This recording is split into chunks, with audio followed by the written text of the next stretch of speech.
Hello friends, welcome back to my channel SRK drama explain. Friends, ये video मैं लोगों के एंटरटेनमेंट के लिए बनाती हूँ, so please watch full, share, subscribe and like this video. Part की स्टार्टिंग जिनसे होती है जो खोन से रिक्वेस्ट करता है कि वो भी पुलिस स्टेशन उसके साथ जाएगा। खोन मना कर देती है, तुम अभी छोटे हो, तुम घर पर रहो। और बात रही वहाँ की, तो मैं सारी सिचुएशन को हैंडल करके किसी भी कंडीशन में डैड को वापस लेकर आऊँगी। जिन कहता है प्रॉमिस करती हो, जिस पर खोन प्रॉमिस कर देती है पूरी कोशिश करूँगी। इधर खोन के डैड को दिखाया जाता है जिन्हें पुलिस स्टेशन में लेकर आया जाता है। ईट के डैड और वी दोनों ही उनसे अपना स्टेटमेंट देने के लिए कहते हैं। यहाँ पर दिखाया जाता है ईट के डैड का मानना ये था कि उन्होंने ही वी के डैड को मारा है, बट यहाँ पर खोन के डैड कहते हैं कि ये उनकी मिसअंडरस्टैंडिंग है, उन्होंने ऐसा कुछ भी नहीं किया। ईट पहले से ही पुलिस स्टेशन में बैठा हुआ था। खोन वहाँ पर आती है और उसे ईट के थ्रू मालूम पड़ता है कि ईट को इन सब के बारे में पहले से ही मालूम था। तो इसी वजह से खोन ईट पर भड़क जाती है कि तुम्हें इन सब के बारे में पहले से आइडिया था, लेकिन तुमने मुझे बताना ज़रूरी नहीं समझा। जिस पर ईट कहता है कि उसे जस्ट थोड़ी देर ही पहले मालूम पड़ा। वी और ईट के थ्रू यहाँ पर खोन को मालूम पड़ता है कि पास्ट में उसके डैड एक माफिया थे और उन्होंने ही वी के डैड को मारा है। जिसे सुनने के बाद कुछ टाइम के लिए तो खोन एकदम से शॉक में चली जाती है, लेकिन बाद में वो वी से कहती है उसे ज़रूर मिसअंडरस्टैंडिंग हुई है, उसके डैड ऐसा कुछ भी नहीं कर सकते हैं, उसके डैड अच्छे हैं। इधर डैड को दिखाया जाता है जहाँ पर ईट के डैड ज़बरदस्ती उन्हें ये स्टेटमेंट देने के लिए मजबूर कर रहे थे कि वो इस बात को अपने मुंह से कहे कि उन्होंने वी के डैड को मारा है। जिस पर खोन के डैड स्माइल करते हुए कहते हैं, मुझे नहीं मालूम था कि हमारी फ्रेंडशिप में कभी ये दिन भी आएगा। ईट खोन को ज़बरदस्ती अपने घर पर लेकर गया हुआ था, जहाँ पर आंट के थ्रू खोन को मालूम पड़ता है कि पास्ट में वी, खोन और ईट तीनों के डैड एक दूसरे के अच्छे फ्रेंड थे। आंट यहाँ पर बताती है कि पहले तीनों की फ्रेंडशिप बहुत ही ज़्यादा अच्छी थी, लेकिन उनके लाइफ में पता नहीं ऐसा क्या हो गया, वी के डैड को किसी ने मार दिया और फिर तुम्हारे डैड इस तरीके से अचानक से गायब हो गए। जनरल कई सालों से तुम्हारे डैड की तलाश कर रहे थे, लेकिन उन्हें आइडिया नहीं था कि वो तुम्हारे डैड है। आंट यहाँ पर खोन को समझाती है, जिस पर खोन आंट से कहती है, सबूत तो आप लोगों को मिल गए, लेकिन उन सबूत में मेरे डैड तो कहीं पर नज़र नहीं आ रहे कि ये मर्डर मेरे डैड ने किया है। तो किस बेस पर आप लोग मेरे डैड को अरेस्ट कर सकते हो? ये तो गलत है। खोन गुस्से में वहाँ से जाने लगती है, जिस पर ईट उसे टाइटली हग करते हुए कहता है कि आखिर उसकी क्या गलती है, उसने तो ऐसा नहीं किया, जो कुछ भी किया उसके डैड ने किया। जिस पर खोन कहती है, तुम बेटे उन्हीं के ही हो, तुम्हें भी पहले मालूम था, लेकिन तुमने मुझे बताना ज़रूरी नहीं समझा। मेरे डैड माफिया नहीं है, और आई थिंक तुम्हें भी ऐसा लग रहा है कि मेरे डैड माफिया है ना। इसी वजह से नेक्स्ट टाइम मुझसे मिलने की कोशिश भी मत करना और ना ही अपनी शक्ल दिखाना। नफरत हो गई है तुमसे, तुम्हें सब कुछ मालूम था, लेकिन फिर भी तुमने मुझे खबर भी नहीं होने दी।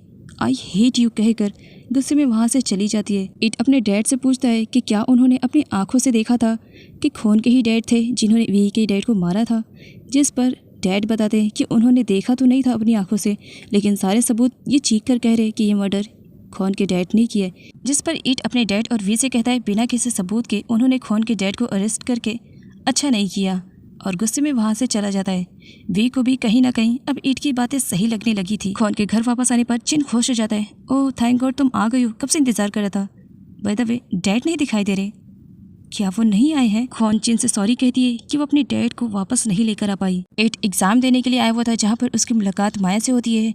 यहाँ पर ईट माया को सब कुछ बता देता है खोन के डैड के रिलेटेड। माया को भी बुरा लगता है। ईट खोन को मिस कर रहा था, वो उसके प्रॉमिस के बारे में ही बस सोचे जा रहा था कि उसने प्रॉमिस किया था कि लास्ट टाइम वो दोनों एक बार ज़रूर मिलेंगे।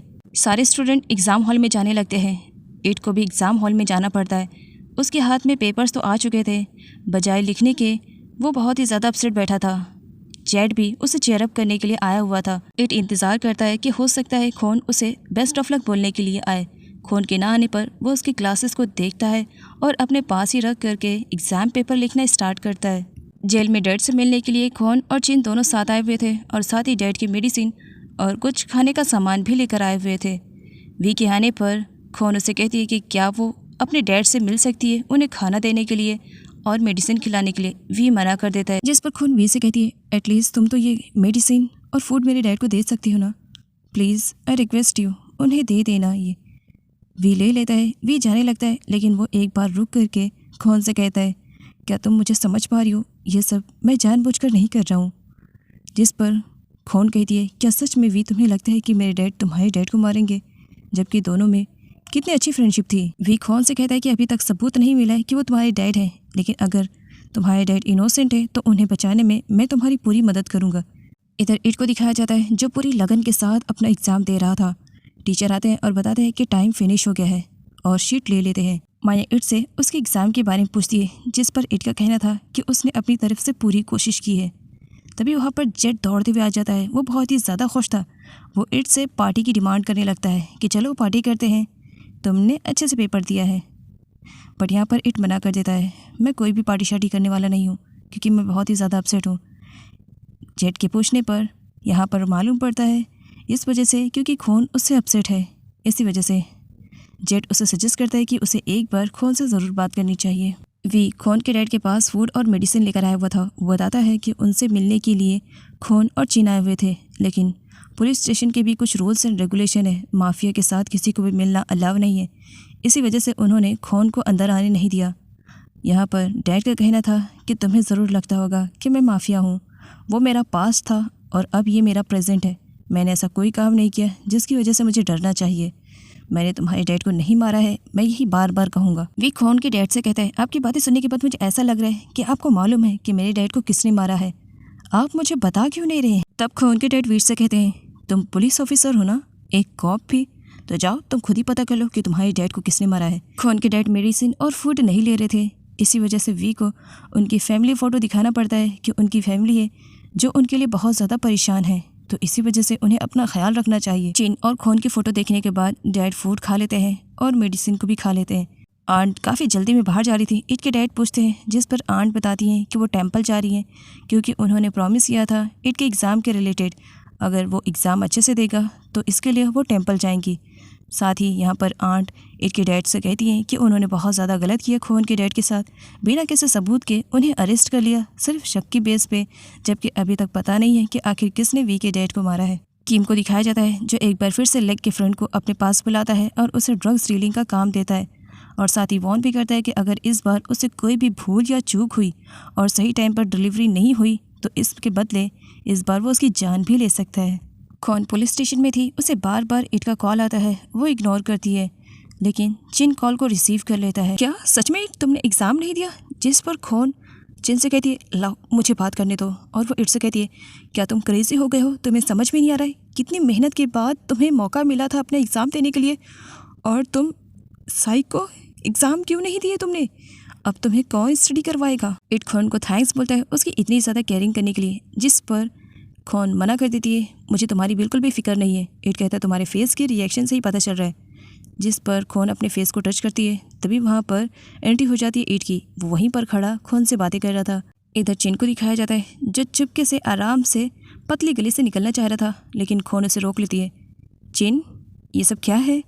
जिस पर चिन कहता है, मैंने तो बस छोटा सा मजाक किया था और तुमने सच में मान लिया। इट के आ जाने की वजह से खून वहाँ से जाने लगती है, जिस पर इट उसे पकड़ लेता है। ओहो, बहुत जल्दी में हो, एटलीस्ट मेरी बात तो सुन लो, चलो ज़रा हमें कुछ बात करनी है, कहकर ज़बरदस्ती खून को वहाँ से लेकर के जाने लगता है।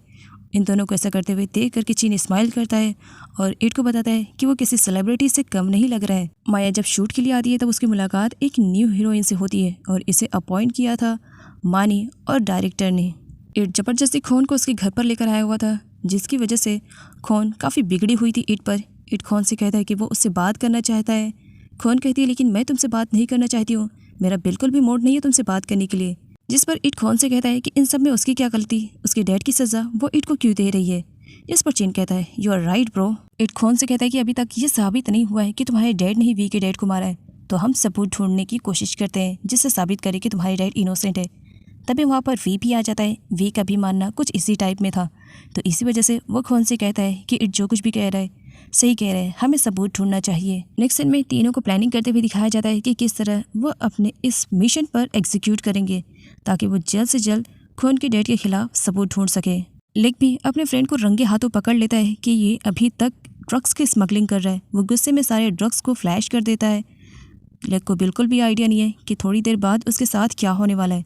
वो लोग वहाँ से निकलते उससे पहले ड्रग्स डीलिंग करने वाले बंदे वहाँ पर पहुँच जाते हैं और ड्रग्स ना पा करके वो उन दोनों को फॉलो करना स्टार्ट करते हैं। दोनों अपनी जान बचा करके फटाफट वहाँ से भाग जाते हैं, लेकिन फिर भी वो लोग उन लोगों को फॉलो कर रहे थे, जिसकी वजह से लेक को याद आता है। वो इट के पास कॉल करता है और हेल्प की डिमांड करने लगता है कि ड्रग्स डीलिंग की वजह से वो बहुत बुरी तरीके से फंस गया है, इट उसकी हेल्प करे। इट पहले तो लेक की बातों को इग्नोर करता है क्योंकि वो समझ नहीं पा रहा था लेकिन बाद में उसे झटका लगता है, क्या ड्रग्स डीलिंग?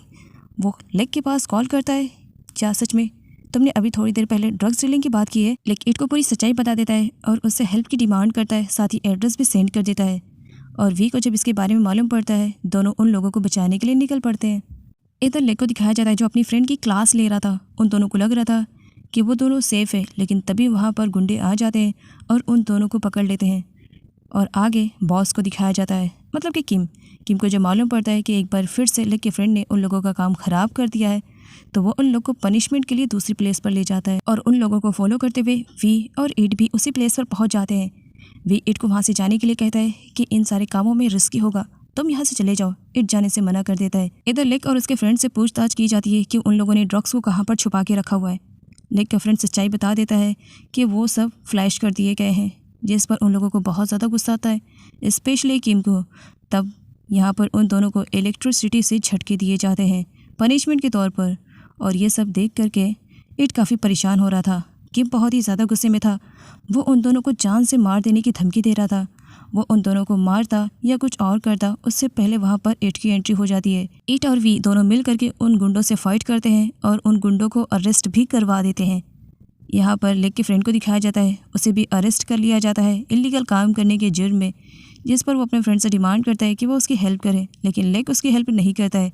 यहाँ पर लेक को दिखाया जाता है जो कि सच्चे दिल से अब इट को अपना बेस्ट फ्रेंड मानने लगा था, क्योंकि आज सही टाइम पर इट नहीं आता तो पता नहीं लेक के साथ क्या होता है। इसी वजह से वो बहुत ही ज़्यादा खुश था और इट को अपना बेस्ट फ्रेंड मानते हुए उसके गले ही लग जाता है। Thank you so much. It उसे दूर रहने के लिए कहता है। इट के ना रहने पर खून काफ़ी परेशान थी। इट जब आता है तब वो खून से वहाँ की सिचुएशन के बारे में बताता है। फाइटिंग के वक्त इट के भी हाथ में चोट लग गई थी और यहाँ पर खून उसकी ड्रेसिंग कर रही थी। इट खून से कहता है कि क्या आज रात वो उसके घर पर रुक सकता है। इस पर खून मना करती है, तुम मेरे घर पे बिल्कुल भी नहीं, जाओ अपने घर पे। इस पर इट कहता है, अगर डैड को मालूम पड़ा कि मैं तुम्हारी हेल्प करूँ तब तो वो मुझे घर से निकाल ही देंगे। इससे बेटर रहेगा ना कि तुम पहले से मुझे अपने घर में थोड़ी सी जगह दे दो। इस पर खून मना करती है, बिल्कुल भी नहीं, जाओ अपने घर जाओ। इट खून के क्लोज जाता है और उससे कहता है, क्या तुम सच में चाहती हो कि डैड मुझे पनिशमेंट दे, मैं घर के बाहर रहूँ? जिस पर चिन कहता है, ऑफ कोर्स, क्योंकि हम लोगों के साथ में रहने के लिए कोई आया है। और वहाँ पर आई हुई थी माया। इट काफ़ी लेट घर आया था। वो चोरी छुपे अपने रूम में जाने वाला था, लेकिन सामने आंट आ जाती है। जब यहाँ पर डैड को मालूम पड़ता है कि किस तरह वी और इट ने मिल करके ड्रग्स डीलर को पकड़ा है, तब यहाँ पर बजाय खुश होने के वो इट पर गुस्सा करते हैं, क्योंकि डैड वी और इट से बहुत ज़्यादा प्यार करते हैं। वो अपनी लाइफ में किसी को भी खोना नहीं चाह रहे हैं। इसी वजह से वो उन दोनों पर भड़के हुए थे कि इस तरह से उन्हें अकेले नहीं जाना चाहिए था।